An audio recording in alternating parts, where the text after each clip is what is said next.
আলহামদুলিল্লাহি রাব্বিল আলামিন ওয়াসসালাতু ওয়াসসালামু আলা রাসূলিহিল কারীম ওয়া আলা আলিহি ওয়া সাহবিহি ওয়া আহলি বাইতি আজমাইন। 11 দলীয় ঐক্যের আহ্বানে চলমান আন্দোলনের অংশ হিসাবে রংপুর বিভাগীয় সমাবেশে আজকের সভাপতি বাংলাদেশ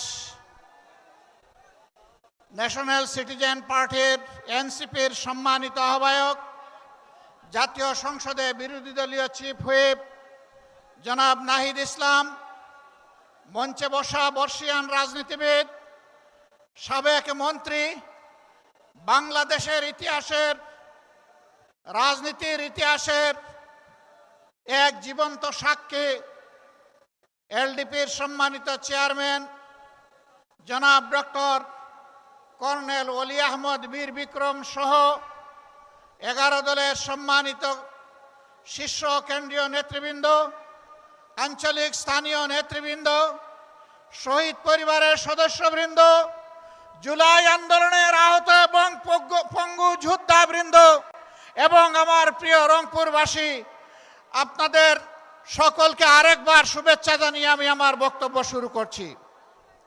একদিকে ভারী বর্ষণ, আরেকদিকে আজকের এই সমাবেশকে সফল করে তোলার আপনাদের সংগ্রামী প্রয়াস, আমি সশ্রদ্ধ চিত্তে আপনাদেরকে অভিনন্দন জানাই। আপনারা বৃষ্টির কারণে মাঠ ছেড়ে চলে যাননি, আর আপনাদের তরুণ নেতৃবৃন্দ তারা স্টেজ ছেড়ে আপনাদের সাথে মাঠে গিয়ে বসেছেন। আমি আপনাদের সবাইকে অভিনন্দন জানাই, কারণ আপনারা পারবেন। আপনাদের না পারার ইতিহাস নাই, আপনাদের ইতিহাস পারার ইতিহাস। জুলাই অভ্যুত্থানের অন্যতম মহানায়ক আবু সাইদ আপনাদের সন্তান। বৃষ্টি কিসের? গুলি বৃষ্টি কিতে সে পাত্তা দেয়নি। বুক পেতে দাঁড়িয়ে বলেছিল, বুকের ভিতরে তুমুল ঝড়, বুক পেতেছি গুলি কর। সেই রংপুরের মানুষ আপনারা। আমার সম্মানিত সহকর্মী রাজনৈতিক নেতৃবৃন্দ গুরুত্বপূর্ণ সব বিষয়ে কথা বলেছেন। আমি আরেকবার কিছু অঙ্গীকার ব্যক্ত করেই আমার কথা শেষ করব। নাম্বার 1, যে বৈষম্য দূর করে বাংলাদেশের পচা রাজনীতিকে বিদায় জানিয়ে নতুন বাংলাদেশ করার জন্য আমাদের সন্তানেরা লড়াই করেছিল। সেই নতুন বাংলাদেশ গড়ার জন্যই সংস্কারের উদ্দেশ্যে গণভোট হয়েছে। বাংলাদেশের একটা জায়গায় শুধু দাঁড়িয়ে বর্তমান প্রধানমন্ত্রী বলেছিলেন ভোট দিবেন দুটো, একটি আমার দলকে আর একটি গণভোটে হা। তিনি প্রথমটা রক্ষা করেছেন, দ্বিতীয়টা তিনি রক্ষা করেন নাই।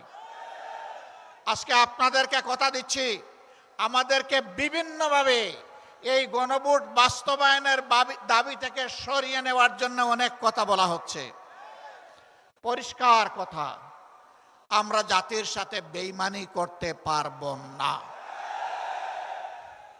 জাতিকে আমরা কথা দিয়েছি, লড়াই আমরা করে যাব, গণভোট বাস্তবায়নে বাধ্য করব ইনশাআল্লাহ। এর থেকে এক চুল পরিমাণও আমরা সরব না। এই আবু সাইদের রক্তে ভেজা রংপুরে আরেকবার এই অঙ্গীকার ব্যক্ত করে গেলাম। আমাদের দ্বিতীয় কথা, তিস্তা অঞ্চলের মানুষের দুঃখ। আমরা নির্বাচনের আগে বলেছিলাম, আমরা নির্বাচিত হয়ে সরকার গঠনের সুযোগ পেলে তিস্তার বালুচরে কুদাল মেরে প্রথমেই বাংলাদেশের উন্নয়নের যাত্রা শুরু করব। দুঃখের বিষয়, তিস্তা নিয়ে বর্তমান সরকারি দল অনেক ভালো ভালো কথা বলছে, আর নির্বাচনের আগে জাগো বাহে তিস্তা বাঁচাও এই আন্দোলন করেছে, কিন্তু তিস্তা নিয়ে এই বাজেটে 10 টাকারও কোনো অ্যালোকেশন নেই। আমরা আর কথার ফুলঝুড়ি শুনতে চাই না, দেখতে চাই না, আমরা বাস্তব পদক্ষেপ দেখতে চাই। এই সরকার যদি ব্যর্থ হয়, আগামীতে ইনশাআল্লাহ আপনাদের সহযোগিতা, দোয়া, ভালোবাসা, সমর্থন ভোটে নির্বাচিত হয়ে 11 দল সরকার গঠন করে সেই দাবি বাস্তবায়ন করবে ইনশাআল্লাহ। বিস্তীর্ণ এলাকা জুড়ে সীমান্তে সুড়সুড়ি দিচ্ছে প্রতিবেশী ভারত। সরকার মুখে কুলু পেটে বসে আছে। আমরা প্রতিবাদ করছি, জনগণ প্রতিবাদ করছে। শুধু প্রতিবাদ করছে না, প্রতিরোধ করার জন্য বিজিবির সৈনিকদের সাথে সমান তালে জনগণ লড়াই করে যাচ্ছে।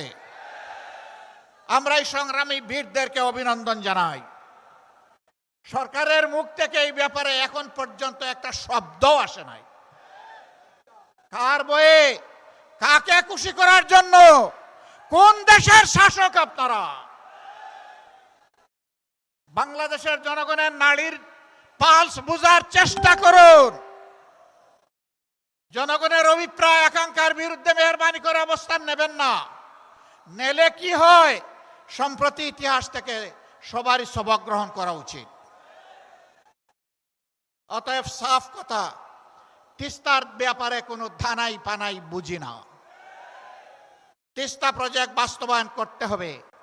বলেছিলাম আমরা নির্বাচিত হলে, আল্লাহ তাআলা সুযোগ দিলে আমরা রংপুর বিভাগকে বানাবো কৃষির রাজধানী। সেই রাজধানীর কথা বর্তমান সরকার ও সংসদে বলছে, কিন্তু রাজধানীকে ভিক্ষা দিলে রাজধানী বনবে না। রাজধানীকে নিয়ে মহাপরিকল্পনা করতে হবে। এখানে এসে শুনতে পেলাম দুঃখের বিষয়, কৃষক কষ্ট করে ঘাম জড়িয়ে ফসল ফলায়, এই অঞ্চলে বিপুল পরিমাণ আলু উৎপাদন হয়। এখন হিমাগারে রাখতে গেলে বস্তা প্রতি 600 টাকা তাদেরকে দিতে হচ্ছে। এটা অন্যায়, এটা জুলুম, এটা বন্ধ করতে হবে এবং ন্যায্য দামেই সেখানে রাখার ব্যবস্থা করতে হবে। শুধু এটি নয়, আরো যত জিনিস এখানে উৎপাদন হয় তার ন্যায্য মূল্য প্রাপ্তি কৃষককে নিশ্চিত করতে হবে। সম্মানিত ভাইয়েরা, বাজারে দ্রব্যমূল্যে জনগণ অস্থির। সরকারের হৃদয়গুলা ঢুকে না, কারণ জনগণ তো চাঁদাবাজি করে না, তাদের তো অবৈধ অর্থের উৎস নেই, তারা ঘুষ দুর্নীতির সাথে সম্পৃক্ত নয়। তাদের এই দুঃখ ওই লোকেরা কেমনে বুঝবে যারা চাঁদাবাজিতে লিপ্ত, যারা ঘুষ দুর্নীতিতে ব্যস্ত? তারা এটা বুঝবে না। আমাদের স্পষ্ট অঙ্গীকার, ইনশাআল্লাহ সব দুর্নীতিবাজরা এক হয়ে ইঞ্জিনিয়ারিং করে আমাদেরকে হারিয়ে দিয়েছে। কয়বার? গোগো তুমি দান খাও বারবার, দরা পড়বা একবার। ইনশাআল্লাহ আগামীতে এই সুযোগ আর দিবে না জনগণ। তখন ন্যায় ইনসাফের ভিত্তির উপরে 11 দল একটি সরকার গঠন করবে ইনশাআল্লাহ। যেই দেশে চাঁদাবাজ তো দূরের কথা, তাদের ছায়াও সহ্য করা হবে না। দুর্নীতি করার প্রয়োজন কারো হবে না। সম্মানজনকভাবে সবাই বাঁচতে পারবে। এরপরে লুবের বশবর্তী হয়ে কেউ দুর্নীতি করলে তাকে ছেড়ে কথা বলা হবে না। প্রধানমন্ত্রী হলেও না, তাকেও বিচারের মুখোমুখি করা হবে। সম্মানিত ভাইয়েরা, এ দেশ আমাদের, আল্লাহর রক্ষাকর্তা। আমরা যতদিন বেঁচে থাকব, দেশের 1 ইঞ্চি জমি তো দূরের কথা, একটা বালুর উপরেও কাউকে কর্তৃত্ব করতে দেব না। যারা হুমকি ধমকি দিচ্ছে তাদেরকে বলি, আপনারা এইভাবে বাংলাদেশকে বিবেচনা করবেন না। ডক্টর কর্নেল অলি আহমদ বীর বিক্রম বলেছেন, আমাদের সৈন্য 2 লাখ 2.5 লাখ নয়, আমাদের 1 কোটির বেশি। আমি বলবো, এই দেশে জন্ম নেওয়া প্রত্যেকটা নারী পুরুষই আমাদের সৈনিক। জুলাইতে এটার প্রমাণ রেখেছে সবাই। মায়েরা রেখেছে, বোনেরা রেখেছে, মেয়েরা রেখেছে, ভাইয়েরা রেখেছে, সন্তানেরা রেখেছে এবং বয়স্ক পুরুষেরা রেখেছে, কুলের শিশুও রেখেছে। এই যে জাবির ইব্রাহিম মারা গিয়েছে, তার অভিপ্রায়টা লক্ষ্য করবেন। সে কি বলেছিল? আরেকটা ছেলে বারবার তাকে সরিয়ে দেওয়া হচ্ছে, এই তুমি সরে যাও, তুমি ছোট মানুষ। কয় সাবধান, আমাকে সরানোর চেষ্টা করবেন না। আমি এসেছি এখানে আন্দোলন করতে, প্রতিরোধ গড়ে তুলতে। আপনি আপনার কাজ করেন, আমাকে আমার কাজ করতে দেন। এরপরে আপনারা দেখেছেন সবাইকে ঝাড়ি মেরে ফেলে দিয়ে গেছে পুলিশের পেটের মধ্যে ঘুষি বসাচ্ছে। তুই আমার ভাইকে হত্যা করেছিস। আজকে সেই হত্যাকারী পুলিশদেরও বিচার গুলিয়ে দেওয়ার জন্য একদল উঠে পড়ে লেগেছে। আমরা পুলিশের সকল সদস্যকে বলছি না যে তারা অপরাধী, কিন্তু যারা অপরাধ করেছে, যারা অবলীলায় মানুষ খুন করেছে, তাদেরকে বিচার আপনারা চান না? সে পুলিশ হোক আর সাধারণ মানুষ হোক, তাদের বিচার অবশ্যই হতে হবে। শুধু জুলাই নয়, 2006 সালের 28 অক্টোবর থেকে শুরু করে এরা যে খুনের রাজনীতির সূত্রপাত করেছিল, পিলখানা হত্যাকাণ্ড, সাপ্লাই হেফাজতের লোকদেরকে হত্যা, তারপরে সারা দেশে 15.5 বছর গুম খুনের রাজনীতি, আয়নাগরের রাজনীতি, জুলাইয়ে এসে মহা হত্যাযজ্ঞ, গণহত্যা যারা চালিয়েছে, একেবারে সেই বিপ্লবের প্রতীক শরীফ উসমান হাদির হত্যাকাণ্ড পর্যন্ত সকল বিচার করতে হবে।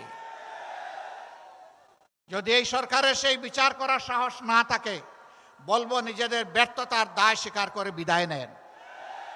পরবর্তী সরকার এসে সেই বিচার করবে ইনশাআল্লাহ। আপনারা তৈরি আছেন? ওই শুধু এই মাঠে তৈরি থাকবেন না 24 ঘন্টা, 2 দিন 1 দিন নাকি সারা জীবন? ইনশাআল্লাহ লড়ে যাব, আমরা ক্ষান্ত হব না, আমরা জিতবো ইনশাআল্লাহ, আমরা মাথা নত করব না।